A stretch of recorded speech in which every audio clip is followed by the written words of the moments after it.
Shalom, shalom, shalom a todos en este día de Purim, en la cual vamos a continuar nuestro estudio de Primera de Samuel, lo que es Al Shmuel, y estamos mirando el capítulo 4, del verso 2 en adelante. Y aquí vamos a ver por qué muchas veces, en cuanto al ejército israelí, muchas veces son abatidos y cuál es el propósito de ese abatimiento de pérdida de vida humana. Vamos a ver un poquito de lo que dice el verso 3 en adelante. Y volvió el pueblo al campamento y dijeron los ancianos de Israel: ¿por qué fuimos batidos, oh Eterno, hoy delante de los Pelishtim? Tomémonos con nosotros de Shila el arca del pacto del Eterno, y vendrá entre nosotros a fin que nos salve de las manos de nuestros enemigos. Entonces envió el pueblo a Shilo, y alzaron de ahí el arca del pacto, el del Eterno de los ejércitos, que reside en su honor entre los querubines, y estaban ahí los dos hijos de Elí con el arca del pacto de Dios, Hofni y Pinha. Y fue cuando llegó el arca del pacto del Eterno al campamento, y gritó todo el pueblo un grito, que se aturdió toda la tierra, y oyeron los pelishtim el ruido del grito, y dijeron: ¿por qué es ese ruido de gran grito en el campamento de los Ibrim? Vamos a ver algunas notas aquí de los comentarios. Y vemos que similarmente a la batalla, en hebreo, Batitosh, similarmente, he aquí, estaba esparramado por el rostro de la tierra. En hebreo, Netushim, implicado aquí según el pasaje 30, verso 16, que ellos habían sido esparramados por una quijada de hueso, es decir, la quijada de un hueso. Hebreo, Vayinatshu, como dicen en el libro de Jueces, capítulo 15, el verso 9. Sin embargo, Ordos han parafraseado esto, que los hombres que estaban involucrándose en la guerra estaban esparramados en donde quiera que se podía hallar. El pueblo que había huido del escenario de la batalla vinieron al campamento, y aquellos que no estaban involucrados en la batalla. Y fue así que por la cual el Eterno nos ha abatido, porque habíamos pecado contra Él.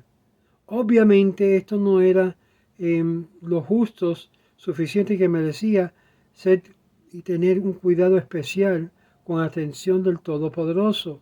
Dejémonos, tomamos para nosotros a Shilo el arca. Y fue ahí cuando el Todopoderoso vino en su medio, y por causa de lo que es la gloria de su nombre, habría de salvado al pueblo de Israel de las manos del enemigo. Verso 4. Y el arca del pacto del Señor de los huestes. ¿Qué pasó con el arca?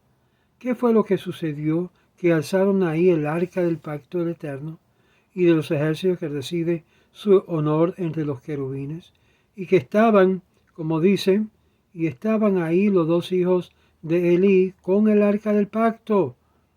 Este es el primer problema. Estos hijos de Leví eran dos jóvenes que se creían dueños de todo y se comportaban como Rasha, y así fue el dictamen sobre ellos, que habrían de perder su vida, porque el Eterno había no tolerado el comportar de estos dos, y había mucha razón por la cual hizo esto. Y fue cuando llegó el arca del pacto del Eterno al campamento que hubo un grito, y el pueblo, y todo el pueblo un gran grito, y aturdió a todos los habitantes de la tierra. Y oyeron los pelishtim el ruido y del grito, y dijeron: ¿por qué es este ruido de gran grito en el campamento de los Ibrim, de los hebreos? Y supieron que el arca del Eterno había venido al campamento, y entonces tuvieron miedo los pelishtim, pues dijeron, ha venido Dios al campamento. Y dijeron además, ay de nosotros, porque nunca fue así anteriormente. Y dijeron además, ay de nosotros, porque nunca fue así anteriormente. Ay de nosotros, dice el verso 8. Ay de nosotros, es un dolor de realizar que están delante de un Dios vivo que consume a cualquiera que se comporta totalmente incorrecto. El maestro de los ejércitos cuyas manos estaban la victoria y la derrota, que habitaban entre los querubines en la presencia de seres queridos que no era por causa de sus pecados, sino eran idólatras. Entre ellos habría de traer victoria. Y fue ahí que los hijos de Elí, los dos hijos, con el fin de hallar su propia fatalidad, el Todopoderoso les dio a los ancianos la idea de tomar el arca hacia el campo de batalla.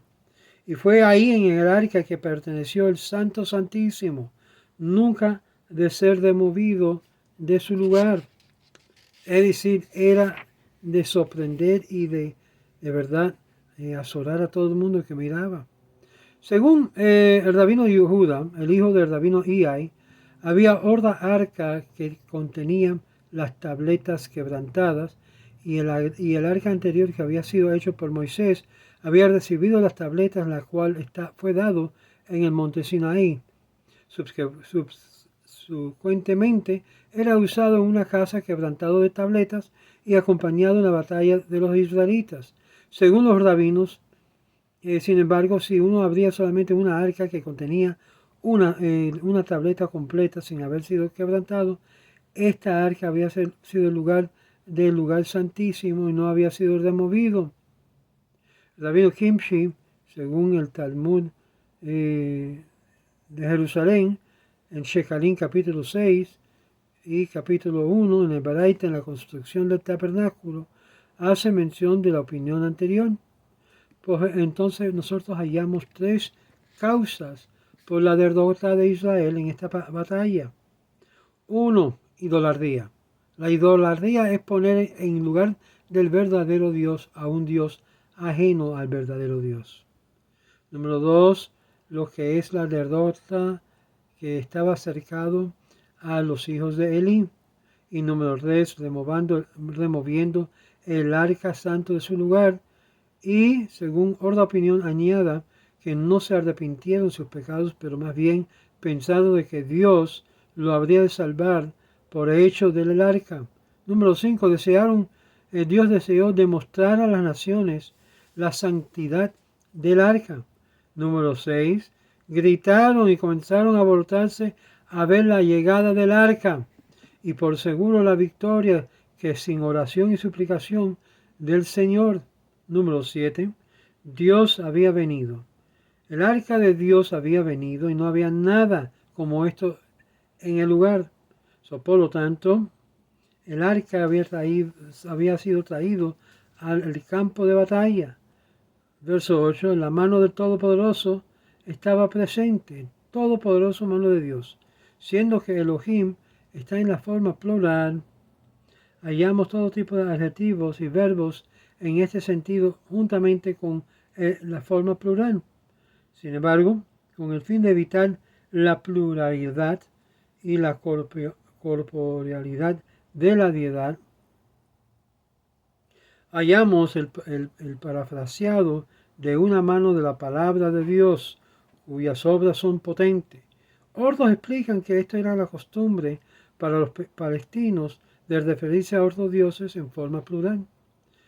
El hecho de que todas formas de plagas del desierto por el Mar Rojo había descendido. Sin embargo, otros rinden esto como las obras del Todopoderoso que había pegado a los egipcios con todo tipo de plaga y por lo tanto el pueblo había hecho todo tipo de maravillas en el desierto. Y fue aquí que aún Ordos interpreta esto como evitando la pluralidad de la deidad y así ese sentido extraño de la palabra Bar Midbar, que requiere, siendo que desde el tiempo de los egipcios fueron traído plagas por el Mar Rojo y también por lo que es el desierto. Y Kimchi cita esto, que su padre había rendido Bar Midbar como su palabra. Y esto comparte la idea de otros rabinos como Ibn Caspi, que se encuentra en la introducción del Zohar en Im Sifrei Behaloteja, que aprendemos que este pasaje es una combinación de declaraciones. Los dignos entre ellos decían: ¿quién nos salvará de nosotros las manos de este poderoso Dios? Mientras que el malvado no decía eso, decía otra cosa totalmente diferente. ¿Qué es lo que decía?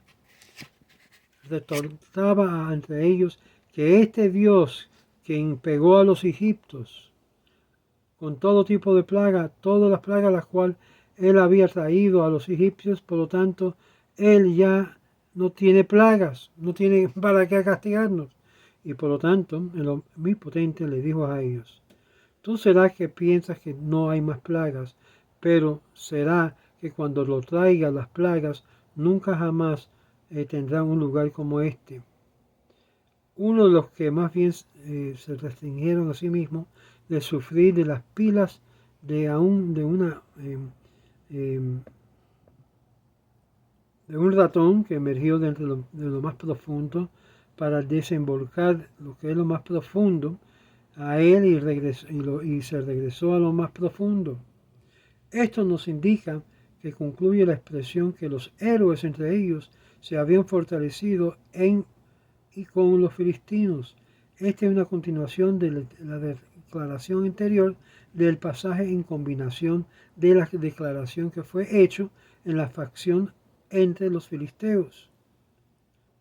Primera declaración fue hecha por la dignidad, al respeto de lo que es la habilidad del Todopoderoso y el temor y consecuencias de la presencia del arca del pacto en la batalla. La segunda declaración fue hecha por los malvados, los que querían desfilar lo que es lo que había dicho el Eterno, y el poder del Eterno traer castigo de plagas que se había expirado. Y por lo tanto, cualquier esfuerzo particular que era necesario de una victoria completa, era totalmente visto de una forma única. El tercer declaración fue hecha por los héroes, quienes compartieron las creencias del malvado, que temieron a Israel, que había de animar a la presencia del arca y pelear de forma valentía o valientemente, y por lo tanto habían aconsejado a sus conciudadanos que por lo tanto que los aconsejan de que lleguen a ser hombres fuertes. Verso 9. Y se hicieron hombres, es decir, que se hicieron héroes, gentes de coraje, gentes bravos, así como te sirvieron a ti. Quizás los israelitas habían sido liberados de ellos mismos por el yugo de los filistinos. El arca de Dios fue tomado, como fue profetizado por Samuel, capítulo 3, verso 11. Y los dos hijos de Elí, en cuyo manos el arca se había sido encomendado, y pereció según la profecía de Elí. Y esto lo hallamos también en Primera de Samuel, capítulo 3, verso 12. Y un hombre de Benjamín. Este hombre que se menciona aquí, un hombre de Benjamín, es Saúl, que se agarró a las dos tabletas en la mano de Goliat y huyó. Esto también es indicado por Rashi, según el texto masorérico del capítulo 11, verso 1. En un solo día ellos huyeron desde el campo de batalla. Y aquí terminamos lo que es con el verso 12. Y vamos a seguir en cada versículo. Hay una información potente de cómo nosotros debemos de proceder ante nuestro Dios, y no que ocurrió el mal sobre el pueblo de Israel cuando ellos pusieron a duda a Dios. Le habla el Rabino Moshe Otero. Sigan nosotros en estas series del estudio del primer libro de Samuel, capítulo 4. Shalom.